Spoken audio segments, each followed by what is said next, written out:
Hey, welcome to Vegas Nonstop. Here's Jonathan Scott.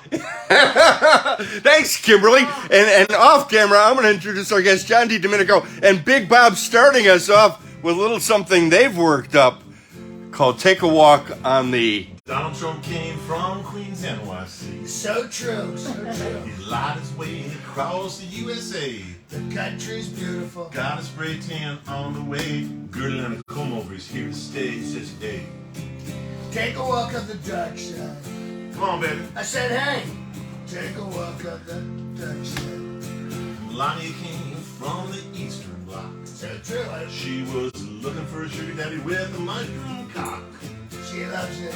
But she never lost her head, even when she was given it. And she says, hey, take a walk on the violet side. Come on, Donnie. Take a walk on the violet side. Over goes. I'm very musical.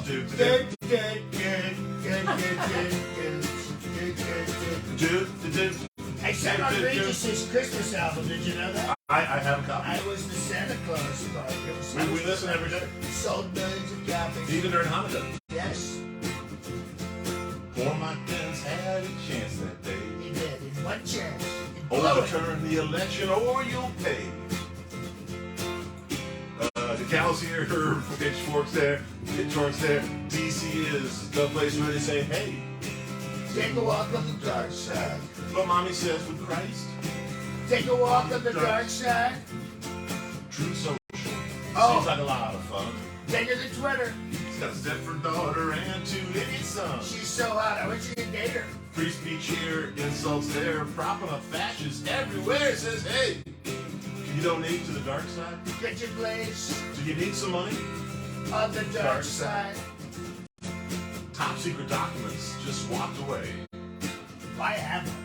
Thought you could save them for a rainy day.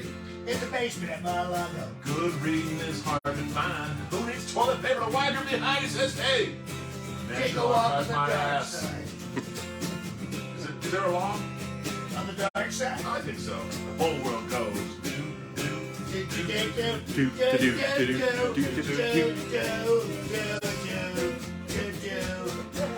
your stupid lyric. Big Bob! John D. Domenico, ladies John and D. gentlemen. Domenico! Cranston. Sounding great. Big Bob Cranston. Bless you, Oh, fellas. this is All right, so very casual. you may or may not know that this is actually a podcast coming to you from the Peppermint Hippo, that corner of Las Vegas Boulevard in Okie. And this is the Hippo Happy Hour. I'm Jonathan Scott, and this is our first guest, John D. Domenico. So good But to be but here. but for the sake of radio, and for Yeah. the sake of fun, we're going to do something that even though you're watching, podcast people are going to be listening. Theater so- of the mind. So what we're going to do is we're going to do a little round the clock, round the table panel discussion on New Year's resolutions from various characters that are with us in spirit. In spirit. But first we start the show with a toast. I don't know Oh, if you're a drinking. toast. But Yeah, yeah, Big Bob, Well, I'll of do a course, is tiny bit. starting us with a Tiny, little Just champagne. a little, tiny, just a whiff of champagne. We're having a bit of This is our Tentacion. first show. Yeah, so what is it? We're What are we this is- having, Bob? Yeah, we're Because having you know- Tentacion. you We've know had this. liquor, We've had right? this show on many times. We've had this on the show. It's our sort of house bubbly, $18.99 at every Lee's discount liquor store. Tentacion par mon caillou. Temptation, which Yes. means The temptation, yeah, the temptation of Chateau Caillou. Do you have a favorite? And we're going to have Cyril Forget. He's going to be here in a few weeks. You're kind of a toastmaster. I'm kind of a toastmaster, but we're kind of a religious guy. God is meat, let's eat. But we have so we have to drink. Now let's make a toast to 2023. That everyone watching, everyone here has a healthy, happy, prosperous new year, and let's live life to the fullest. Amen, brother. Cheers. Amen. This is not a dress rehearsal. That is So again, you true. can find us on iHeartRadio. You can find us on Apple Podcasts, Buzzsprout, Spotify, and of course on every social media channel there is. This is Vegas Nonstop, and this is the Hippo Happy Hour. I'm Jonathan Scott, and we're going to go over a few resolutions that maybe some of our famous friends have something to say about. That's right. All right. That's right. So You know, we're gonna folks, get I started. hate to bother you. Yes. They're going to be asking. It's odd because usually I ask all the questions, but this is I'm going to be asked the questions. so it's okay. Yeah. Oh, And a little later on, we're gonna be talking with Pat Kupo. one more thing. Am I getting paid for this? Yes. Oh, good. Yes. Fantastic. 'Cause You're getting paid. Mrs. Colombo hates when I work for free. Just one more thing. I gotta ask you just one more thing. One more thing.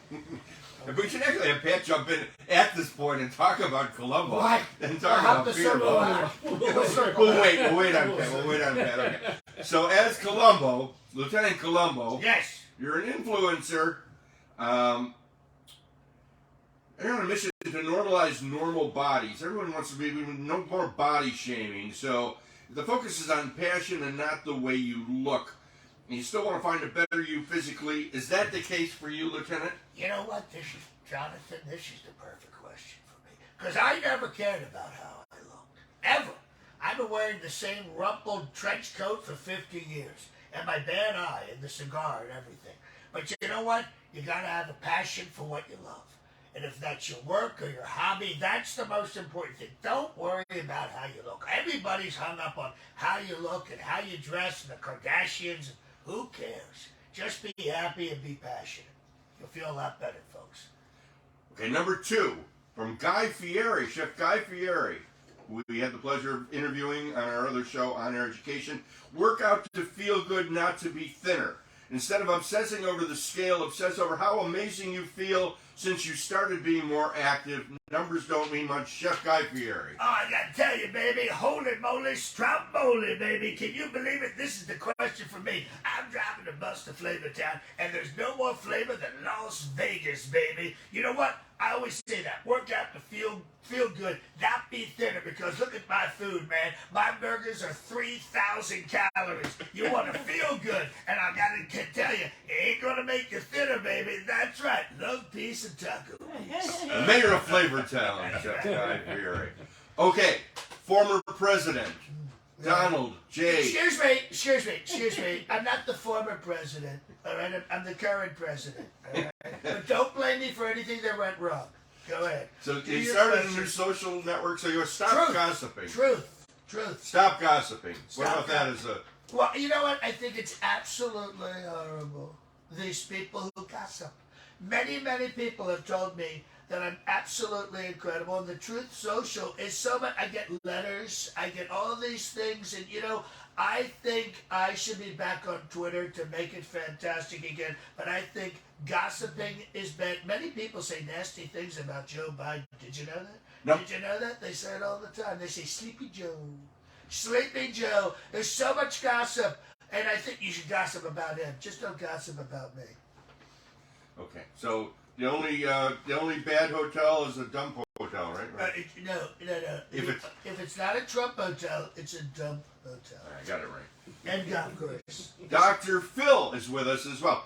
Give one compliment a day, Dr. Phil. Hi everybody, it's me, Dr. Phil. I'm a relationship expert. I am a weight loss expert. I'm an expert on experts. And let me tell you, if you want your relationships to grow and stay romantic, the thing you have to do is tell whoever you're married to, whoever you're seeing, give them a compliment. Okay? I should know this. My new book is called I'm Okay, You're a Mess. That's the kind of compliment you want to give. Okay. Back from heaven, we have Regis Philbin on the panel. Go a whole day without checking your email. Hello, folks. It's me, Regis Philbin. And I got a lot of stress in my life, and they're telling me not to check my email. And you know what happens when you don't check your email? You come back the next day, you've got 4 times as much email. I don't know how Kelly Ripa hasn't aged at all. She hasn't aged at all, and I look like hell. I'm dead. Marlon Brando is coming back from the dead. Also, The Godfather. Do random acts of kindness. I've been saying this for many years as the Godfather. Random acts of kindness is so important. You know, like my son-in-law, we took his head off. That's a nice thing to do if he's been beating your wife. You know, because and what did they do? Johnny Russo? Yeah, Johnny Russo. Johnny Russo. You know, he's there in Las Vegas. Do nice things for people. You know what I mean? Throw a toaster in a bathtub. It's so thoughtful. It warms the water up, if you know what I'm saying. Be nice to people. And we have another doctor, not Dr. Phil, but Dr. Evil. Read a book a month? Hey everyone, it's me, Dr. Evil. Yes, and I think everyone should be reading more evil books. There's too many self-improvement and management books. Read about being evil. $1 million. So somebody that's been out of the limelight for quite a while now, but he's lost a bunch of weight. Ozzy Osbourne goes someplace you've never been. Jonathan, Sharon! I want to come on your show because, you know, I have memory loss, and no matter where I go, it's a new place. You know what I mean? Oh, the dog pooped on the rug. Wayne from Wayne's World, excellent! Clean out the clutter. All right, excellent. Hi, everybody, it's me, Wayne Campbell from Aurora, Illinois. Swing! Okay, that's for your co-host over there. She's hot. She's like Abraham Lincoln. Yeah, you gotta clear out the clutter. My mom always comes down to our set and says, "Get rid of this stuff!" All right, I say, "Cool, Mom." Not. Yeah. What? Dr. Bob. Big Bob's got something to play, but his amplifier's not on. Oh. Excellent! Wayne's World! Excellent! Is Larry King dead? Larry King is dead. Hello, folks. Still. It's me, Larry King, dead. Coming to you, dead. Turn off your phone once a week. And his Big body's at Nate Now's. Yes. His body is still in a booth That's at a Nate Now's. delicatessen for those of you viewers, listeners that don't know. Nate Nails is a Nate delicatessen. and Al's, where they have the good food that clogs your heart instantly. It doesn't take years. It'll happen in one meal. Turn off your phone one night a week. 6 wives, 7 heart attacks. You know how I did that? I left my phone on all the time. I've learned my lesson. Turn your phone off, not one night a week, every single night. Unless there's somebody on the deathbed, like me. Reduce your, let's say Dr. Phil, how do you reduce your waist? Not your waistline, but your waist. Hey everybody, listen, I wrote a book on weight loss. It's so easy to do. But I want you to remember one thing when it comes to food. It doesn't matter how flat you make a pancake, it's got 2 sides. Volunteer for something as, pick one. Trump. Trump, listen, no one volunteers more than me. I practically invented volunteering. No one was volunteering before I became president. No one did. Now everyone's volunteering. I volunteer all the time. I volunteer to sink my ball. I volunteer to clean my butter. Now, these are things that you have to do. Believe me. Believe me. Mr. President, what about stopping multitasking?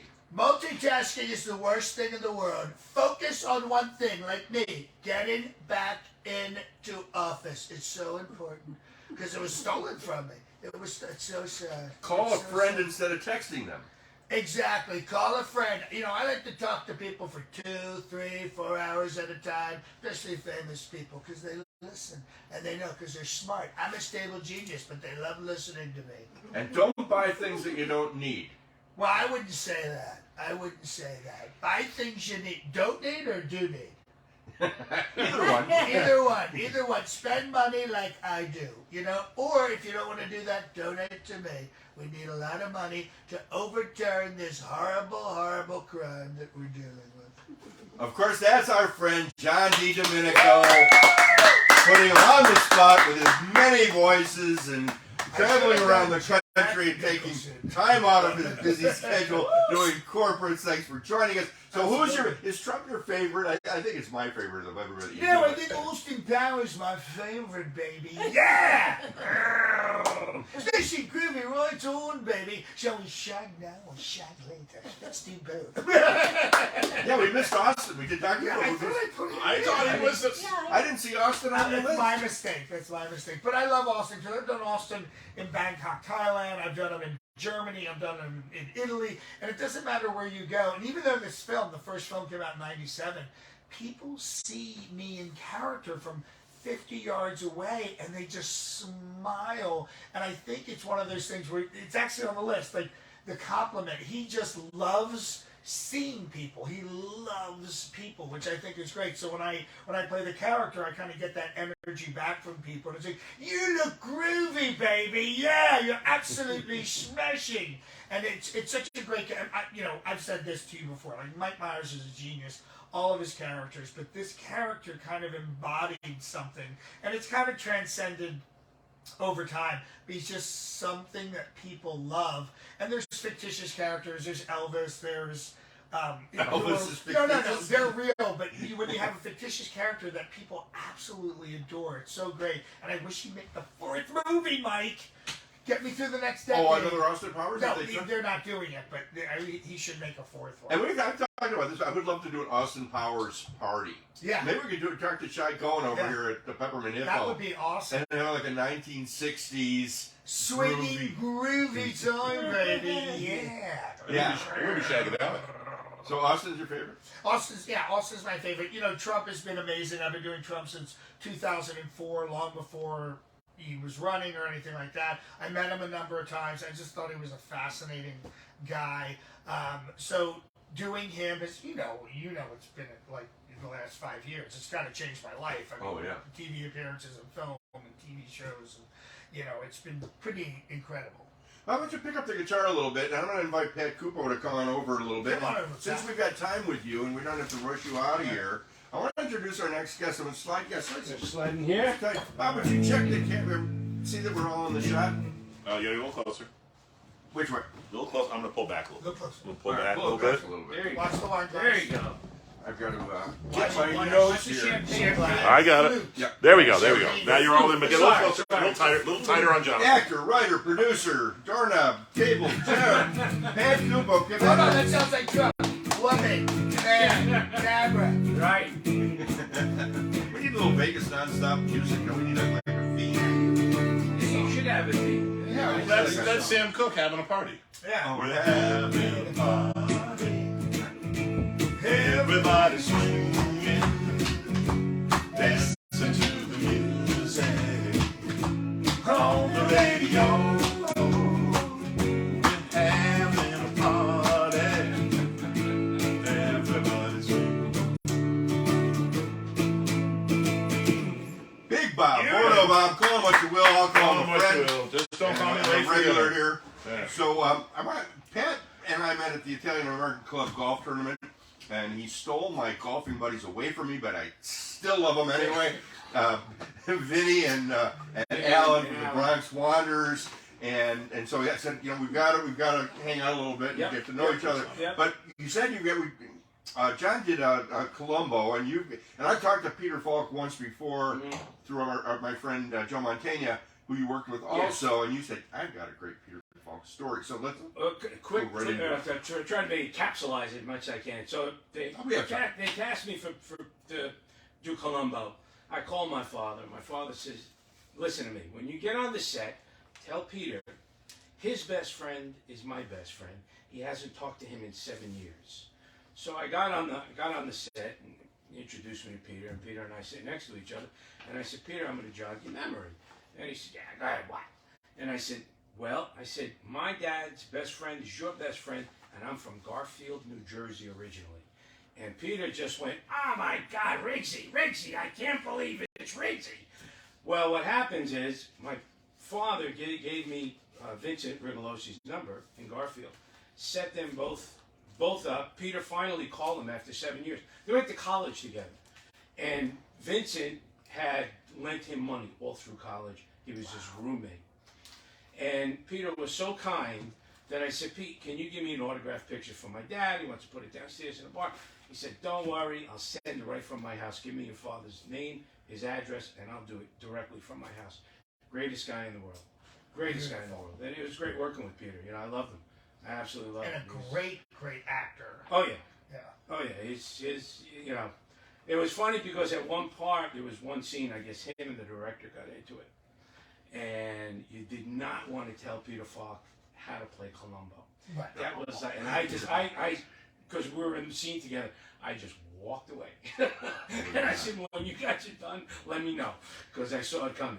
And the people who saw him in Columbo, a lot of them don't know about the Cassavetes years. Oh, no, they have no idea about and how Cassavetes years. he was just Yeah. the raw. I mean, Yeah. people talk about raw performances now. And people turn in these performances, but when you see him and those films, they were so raw. Yeah. They were so immediate. The emotions were so incredible. Yeah, it's totally two different, because everybody relates to him as Columbo for so many years. There's such an iconic character that he did. Incredibly. You know, so that's, he's, there wouldn't be a monk without Columbo. There wouldn't be a lot exactly. of these. Exactly. And it's funny you're talking about Vinny. I guess he just played a rerun of it, the one that I did. 11 o'clock, Carol, Vinny's wife, starts texting me. I'm trying to go to sleep. You're on Columbo. I'm watching you now. I go, great, Carol, I want to go to sleep. 10 minutes later. Oh, my God, you look so young. When did you do this, Carol? I'm trying to go to sleep, Carol.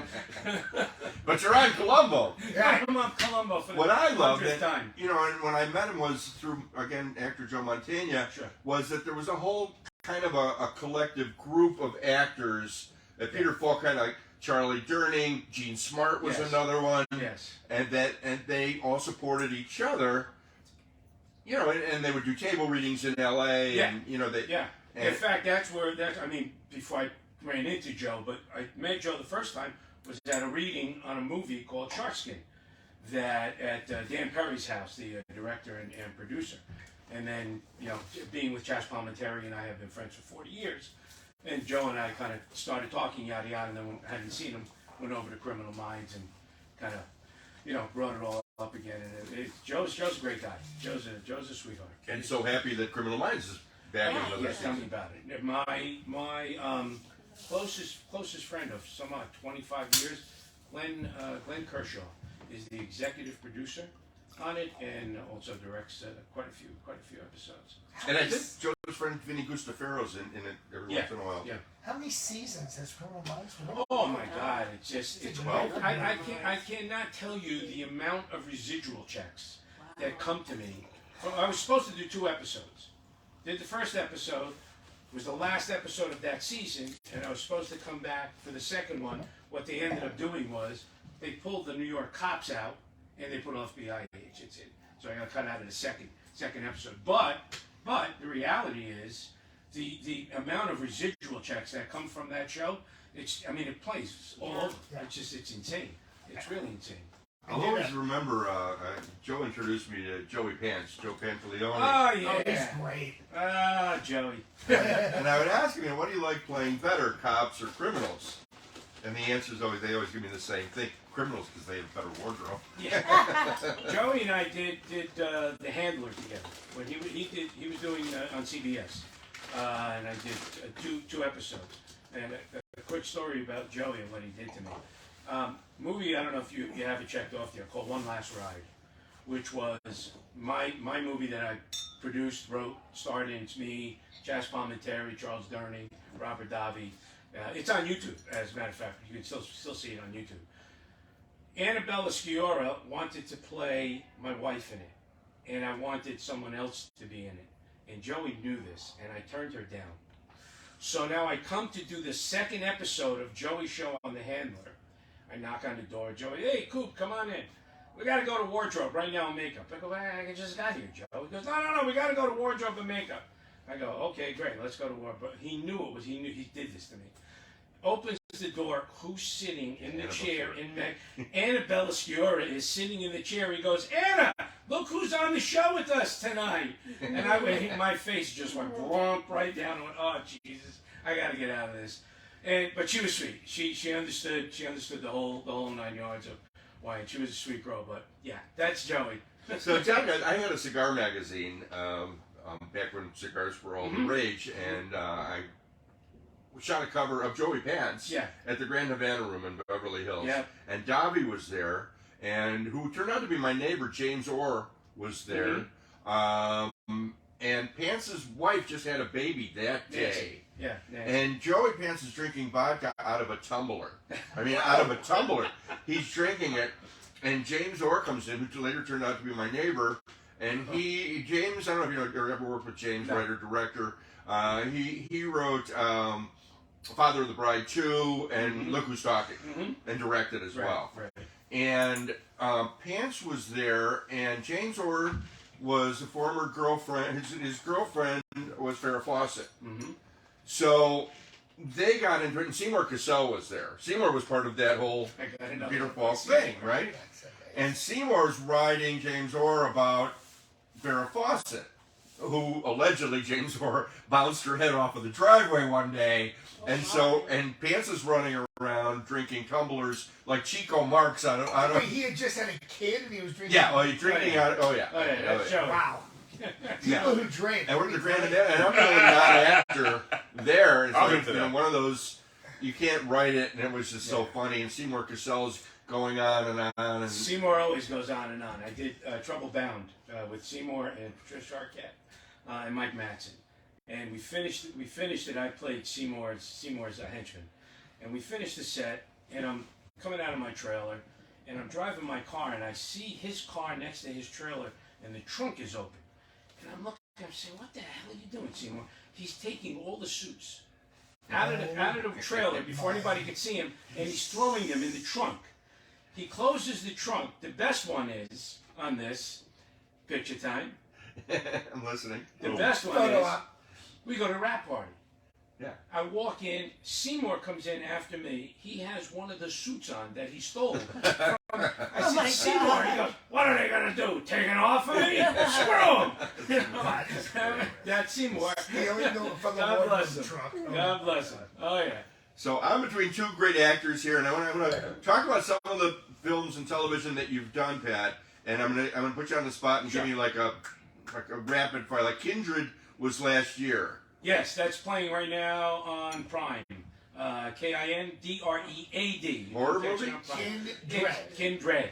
It's a thriller. It's a great movie. First time director, writer, and he did a phenomenal job. And the young boy that's in it with me, Ethan, phenomenal. Absolutely phenomenal. Watch it. 2009, Taking Woodstock. Taking Woodstock. Ang Lee is my closest friend of 40 years. Really? Ang Lee and I was, and I'll give you a quick one on this, I was the lead actor in every Ang Lee NYU grad school film. We were casting for his thesis film. We were looking for someone to play my cousin. 2 days of auditioning, and who walks in? The last person, Chaz Palminteri. Really? Walks in, does an improv with me, leaves. I looked at Ang looked at me, and I said, that's it. And he said, that's it. And those two guys have been my closest friends of 40 years. Taking Woodstock, the author of the book came to me, Elliot. They wanted Ang to direct the film, and they couldn't get to him. And so what ended up happening was I'm the one that pushed that whole thing through. That's why I'm an associate producer on it, and also played the role of Charlie. Great film. Here's the biggest problem with that film. Because it took place in the 60s, they're casting for the girl. There's nudity in it, right? So in the 60s, pubic hairs were rampant. Well, when they cast and the girl showed up to play the 60s, they had no pubic hairs. So they had to go and make pubic hairs and paste it on them. Okay, so if you ever watch the movie, it's all fake, the pubic hair. Right. Did you know there's a name for that? No, go for It's it. called a mucket. I swear to God, my father and grandfather were going to go into the business of manufacturing muckets. Gee. I swear to you, it's a real thing. I met Chaz. The real disgusting thing is what it is. Thank you, Big Bob. With Joe. Yeah. And he was doing a movie with Paul Reiser. Yes, Chaz directed it. Chaz directed the movie. Yes. And that was across the street from where we are. Again, we're thank you to Peppermint Hippo here at Las Vegas Boulevard in Oakey. Across the street is a restaurant that's been there since the 60s called Dino's. Dino's. And they were shooting a Famous. movie Yeah. in Dino's. Yeah. And Chaz was directing, and Paul Reiser, and we caught up with them in L.A., my friend Marty and I. And and Joe, that's when he told me a line that you as actors always know, that they're not paying you for the acting, they're paying you for the waiting. The waiting, Right. yes, Right. absolutely. Yep. Yes, because you'll wait more than you'll act. That's no doubt. So here you worked with one of my favorites, comedian Rodney Dangerfield. Whoa, Rodney. The fourth tenor. The fourth tenor. Played Nunzio. I played the maitre d' of Rodney's Italian restaurant. And I got on the set the first day. Now, for those of you that don't know this, God bless Rodney, and I love them. He smoked more pot than everybody that went to Woodstock. There's no ifs, ands, or buts about it. I get on the set the first day. We've got a scene. I'm at the head door there. Rodney's there. He's supposed to walk down to me, give me his lines, go back, and exit right. Camera comes to me. We do our dialogue. He goes down, exits left. Cut, Rodney, you got to go right. You went left. Oh, one day. Nuns. Never called me by Pat. Always by the character's name. Oh, Nuns. Didn't I go? I said, no, Rod, you got to go that way. All right. Oh, fuck it. Let's go. I got this. Come on. Let's go.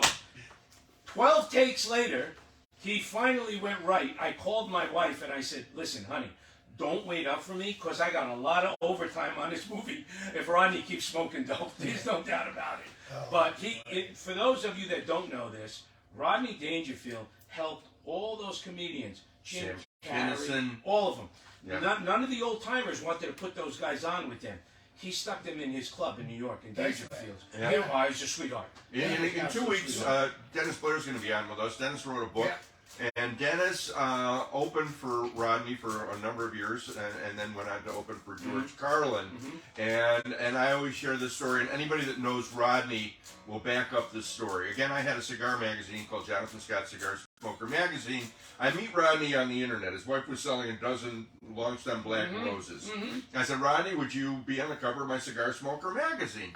He said, hey, kid, yeah, I don't smoke cigars, but I'll hold one for you. When you're able to, absolutely. When you're in L.A., let me know. So I'm going to be in L.A. in a few weeks. I had a Chicago photographer named Johnny Marciniak out of the showroom. And I said, Johnny, he's going to his condo on Wilshire. And I knew I was in trouble as a Chicago kid when I get to the doorman. He says, you've got to go to the vestibule. I had no idea. I got to go to church? What's a vestibule? What's a vestibule? It was a private elevator up to Rodney's. Yep. You know where this is going. Yep. He opens the door, not a stitch of clothing on. And he looks up at me and he says, come on in, fellas. Are you shooting from the neck up or the neck down? I look at Marciniak. He looks at me. Neither one of us want to look at Rodney's shriveled up old wiener. We go in and he's got a bong on the table. His eyes are, it's 5 in the afternoon like road maps. And he says, cigars, oh yeah. And in my family we had a tradition of giving out cigars when our babies was born the size of our penis. When my kids were born, I gave out cigarettes. So my kids were born, 4 guys gave me cigars. Oh my God. So we finished the interview. He gave me the bug outfit, he gave him great face, great interview, and he gave me some pictures to use in the magazine, and I send them back to him, and he calls my office, and he, Jonathan, meet Rodney. You know that picture of me and Ronald Reagan? I go, yeah. He says, yeah, I got it, but did you take the autograph off of the picture? I said, there was no autograph on it, Rodney. Why would I want to do that anyway? He said, okay, kid, take it easy. And that was the last time that I talked to Rodney. But notorious for walking down Wilshire Boulevard with his schlong hanging out in a robe and slippers. There was a party before the film at the producer's house, and it was for the head guy at Motown. The old guy. Marvin Gaye. Barry Barry Gordy. I played Little League with his son. His Little League. There you go. Played Little League with his son. So it was people that were doing the film, and we all went up to the producer's house on Mulholland. Rodney comes strolling in 4 hours after the party started with his bathrobe on and his slippers. Perfect, nothing underneath. And here comes Rodney. Hey, I'm finally here. Great, everybody's going home. But he was a great guy. Rodney was a sweetheart to work with. Yeah, he started Sam Kinison. Started everybody. Roseanne, I think he started Roseanne. Jim Carrey, he helped everybody out. He really did, and he was who he was, I guess he wasn't he was like 56 or something when he really got famous. And again, I'm reading Dennis Blair's book. Johnny Carson gave him everything. Yeah, Johnny Carson cracked the door open. Carson really did. Yeah, but it was a character. I think so what's the fourth tenor about? Is that what it is? The fourth tenor about an hour and a half. No, fourth tenor is about Rodney owns an Italian restaurant, and he's in love with this opera singer that comes to the Italian restaurant to sing. But of course she's like 25 years old, wants nothing to do with him. And Davi is in love with her too. That's her boyfriend. And he now goes to take her away from Davi. Goes to Italy because she goes back to Italy, and he goes to Italy to take her away from Davi. It's actually a very funny movie. Very, very funny. Did Dobby sing in the movie? Because I know he's a frustrated Sinatra singer. Well, yeah, well, he goes out. He goes out. Yeah. I saw him not too long ago in concert with, believe it or not, Robert Davi with, and I love you, Bob, with Hall & Oates. Wow. Yeah, it's a hell of a combo. You know what I mean? That's and Mike an McDonald. unusual- And Mike McDonald. Mike McDonald from the Doobie Brothers. Yeah. Did you do Mike McDonald? Mike McDonald. Mike McDonald. Mike McDonald's the center for the Dallas Stars hockey. Yeah, Mike McDonald. McDonald. Keep forgetting. We're doing Wilson Pickett next. There you go. There She you go. came from some back in Wilson the Pickett. So that's, but it's a very cute movie. It's really, really, really very, very funny. You know, What year was that shot? That's a good question. He's got it It right says there. 2002. 2002. Yeah. Yes, we shot that in We're gonna 2002. Google it and see where we can. I'd love to watch it. He passed away, and I'll tell you one more quick one about Rodney. He lived on Wilshire Boulevard in Westwood. Yeah, I was there. Okay, so you were at Vestibule. 30 something floor. Gold crowning all the way around. 30 something floor. So my wife and I, this is after I finished the film. My wife and I are watching Say your wife's TV. name because she's watching. Madeline. We've been married. We just celebrated 50 years. Oh, You think it's gonna last? I probably. She's the only one that can put up with me. So that you know. I have to mention my She's wife, stuck. Michelle Ross. Michelle, yeah. Yeah, Michelle. Wait, when did you get married? No, we're not really married. And I'll go one. But hold on. If We you were, call each other husband all right. and wife. If so. you were with her for 50 years, how old will you be in 50 years? Yeah. I'll go one better. We met I will be when she was 100. 14 and I was 15, so we've been together 55 years. Oh, Bravo. We're watching TV, and all of a sudden on the news, watching the news, it was his wife's birthday, and he bought her a hot tub. Rodney's wife. Rodney's wife. He bought her a hot tub. It is now 5 o'clock in the afternoon. He had traffic stopped on Wilshire and Westwood at 5 o'clock in the afternoon, and all of a sudden, here comes the helicopter with the hot tub hanging from the bottom of the helicopter, comes and drops it right on the balcony of the 33rd floor where he was up there, and the traffic was backed up for miles. And I said, only Rodney. Yeah, knew that. And his 30-year-old blonde Beautiful, wife. yeah, beautiful wife. I met his wife as well. She was selling a dozen roses. But Yeah. Rodney was the best. Great guy. Killer Bud, was that about marijuana? That was, wow, you are so astute. I mean, You could have had a friend and it was your Killer Nail Bud. that one, Jonathan. Yes. 2001, you played. 2001, yes. I played a taxi driver, I played him as kind of Travis Bickle-ish, with David Faustino was on that. from the film. From Irish Children. Children's Children. Yes, and David, great guy. We kind of hit it off and became good Now friends. I have to ask you about Star Trek. Wow, you want to ask me about Star Trek? That was, when I was done with Star Trek, I said to my agent, please do not ever ask me to go back there again. Really? It was 105. I've got polyester on I'm wearing. I have prosthetics on my face. And in my dressing room, the air conditioner went down. And I said, okay, what would you like me to do now, guys? I said, so, you got another place for me to go? Yeah, we do. It's all the way down there because we have no more dressing rooms on the set. And I would walk to the set, back and forth. They'd come and get me, back and forth, in 105 Was the degrees. makeup With the- breaking down? Oh, Was it my God. breaking Oh, it down? was so itchy. Because It I was on my hate when all nose. yeah. It was all over my nose. It was horrible. The worst was the polyester. The costume. Yeah. It was just, I went, I'm done. Was this one of the episodes that Tracy Torme, Mel Torme's son, wrote? No, I think so. Yeah. Yep. Another high school, another little league opponent of mine.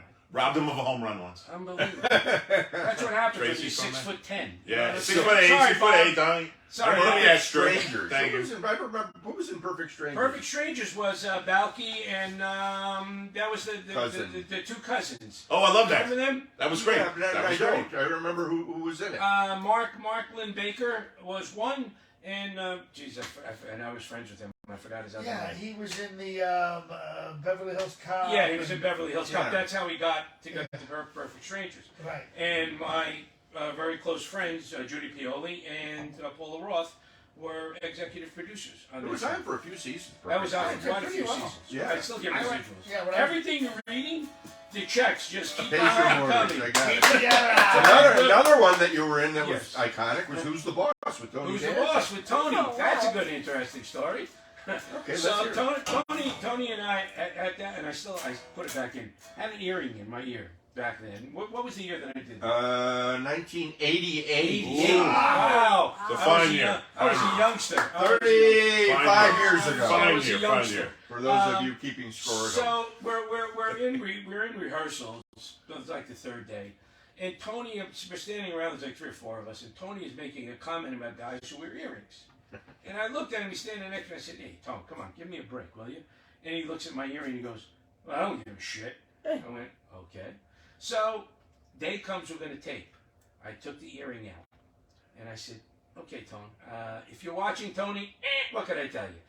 So I pull in, he pulls in, we park actually almost next to one another. So I went over to him, and I said, Tom, I want to tell you something.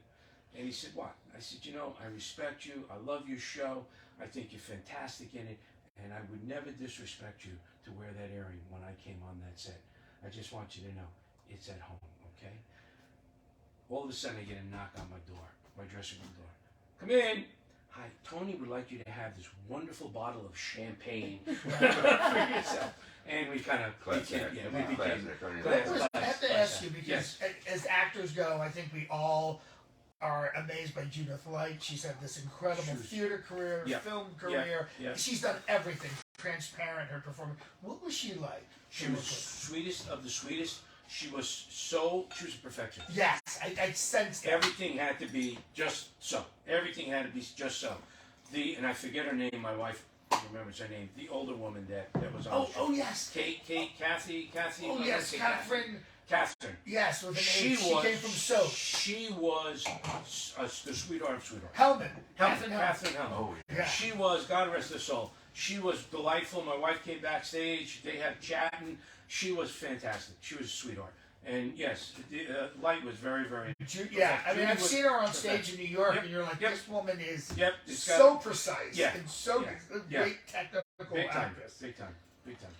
Cagney and Lacey. Cagney and Lacey, my first gig when I got to Los Angeles in 1984. Wow. Was my first one. Yeah. What was James Cagney like? He was good. He was really good. Don't worry about it. Couldn't believe you wore lace. It was actually my first gig that I got when I got here in '85, and I was doing at the same time I was doing a play by the name of Hard Laughs at the Santa Monica Playhouse. Was the life of Sammy Shore. And Sammy had written a book called Hard Laughs. Gary Cott wrote the play, who became the executive producer of Cosby. And Ron Palillo played Sammy. Sammy played his father. And I played, because Sammy and Shecky Green, back in the day, were like Dean Martin and Jerry Lewis.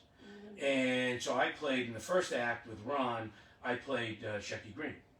Second act took place at the Comedy Store, so I came up with my own stand-up comedian, kind of a Gallagher, Robin Williams, kind of tied together. Well, everybody and their mother came to the show, opening night. I mean, Tony Orlando comes to the show. After the show, comes over to me. "Yeah, well, fantastic. Come here." Gives me a big wet one right on my mouth. Oh, God. Oh, wow. Yeah, and I love Tony. I just ran into him in Vinny's show. But Milton was there talking about... Milton Berle. Yes, Milton Berle, Uncle Milty. So I came out, and Milty goes, "Hey, kid, come here." And I go, "Yeah, what's up, Uncle Milt?" He goes, "I didn't say this, but you're a better fucking Shecky than Shecky was." Cut to, I'm in Vegas. I just moved here 5 years ago, right? 4 years ago, I'm at Green Valley, and I'm in the pizza place at Green Valley. And I sit down at the counter, and I hear this voice off of the side of me.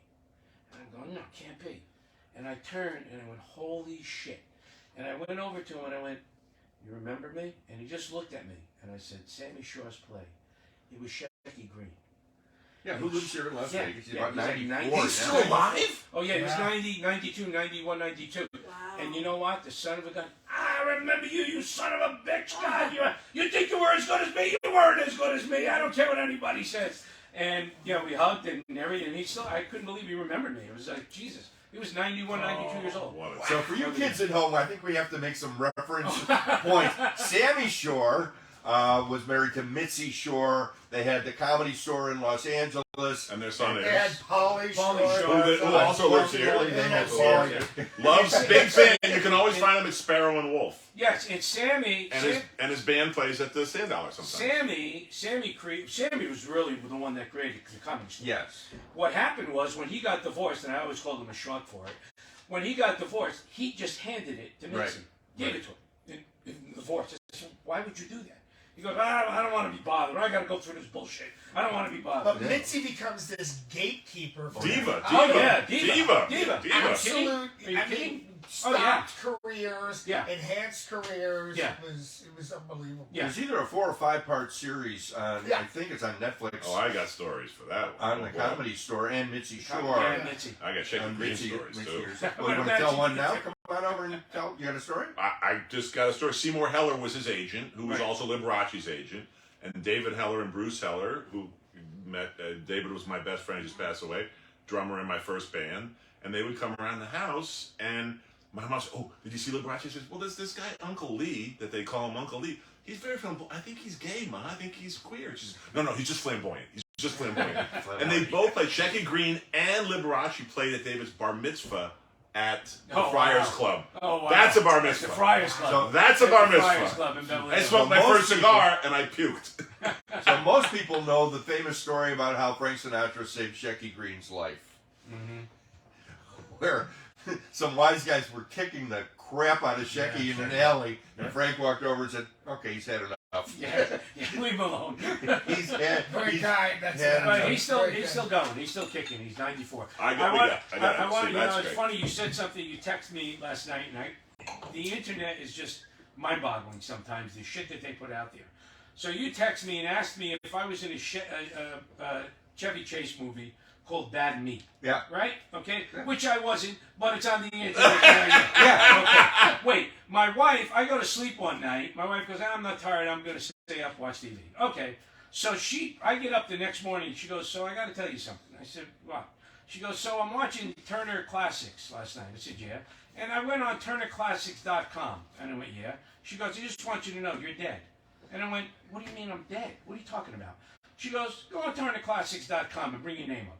So I go on TurnerClassics.com, and it says, Pat Cupo was a successful Hollywood actor, and it names all the shit that I did like I'm dead and I'm not here anymore, including the stuff I've been doing in Las Vegas. And I went, why am I dead? I was a successful actor, I'm dead. So I went golfing with Vinny. And I said, "Vinny, you know I'm dead on Turner Classics?" He goes, "What are you talking about?" So I told him. He goes, "Well, you could be like Jesus. Call them up. They'll resurrect you." So that's my only IMDb credit is the movie Bad Meat that was with Chevy Chase and the guys that wrote The Onion. Yeah. Chevy loved them, and they asked me if they could film it at my house in Illinois, and I got associate producer credit for letting them use my house. Never saw a I was going to dime. say, you must be rich, Ronnie. Never no? saw a dime. Oh, Nobody's ever geez, seen how the is movie. that? Say hi to Madeline Ariota Cupo. She says Yeah. fun stories enjoying the show. Thank you, Madeline. Thank you for lending Madeline. us There you go. your husband. My one fan. You've got a Yes. movie coming out now. No, you had a bunch of people actually jump on Yes. and said hi to you on my Facebook. Yes. The Kindred is playing right now. I started another movie next week, as a matter of fact, in Vegas. I have 2 more movies to do in Vegas called Ruthless, which I play. That's why More the checks, mustache- more checks, more checks. Yes, yeah. That's why the mustache is on me. I play a detective, a la alcoholic, kind of over-the-top Columbo. All right, let me put it to you that way. Yeah. And then I do another movie, which I'm really looking forward to. It's called The Man Across the Street, where I will play a serial killer. Yeah, which is a really heavy script. Good script, great script. We love our serial killers. Yes. Scotty, how about you? What do you got coming up? I can do that. I will be at the Italian American Club this Hey. coming Thursday, and then I'll be back on the road doing my corporate, and I'll be back on Howard Stern's show doing Trump. They don't like me to give the dates, but I'll be back on. Back on with Stern, and you can see him in corporate events all over America. And if you wanna, don't you do the birthday stuff? What's it Oh, called? cameo. Yeah, I do cameo. As Trump or Austin or Dr. Phil. I've done Or, 1,600 cameos, and they kept me alive during COVID. I want to thank you both. I'm gonna swing the camera around to Big Bob. No. You guys just sing. We're doing the number one R&B song from 1965 by Wilson Pickett. You all know it. I think we put the camera on you. Yeah. Not on me. You guys sing. Thanks for watching. Check us out on iHeartRadio, Apple Podcasts, Buzzsprout. Thank you to our technical team. We're gonna do. I'm gonna wait till the midnight hour. That's what my There's love. no one else around. I'm gonna wait till the midnight hour.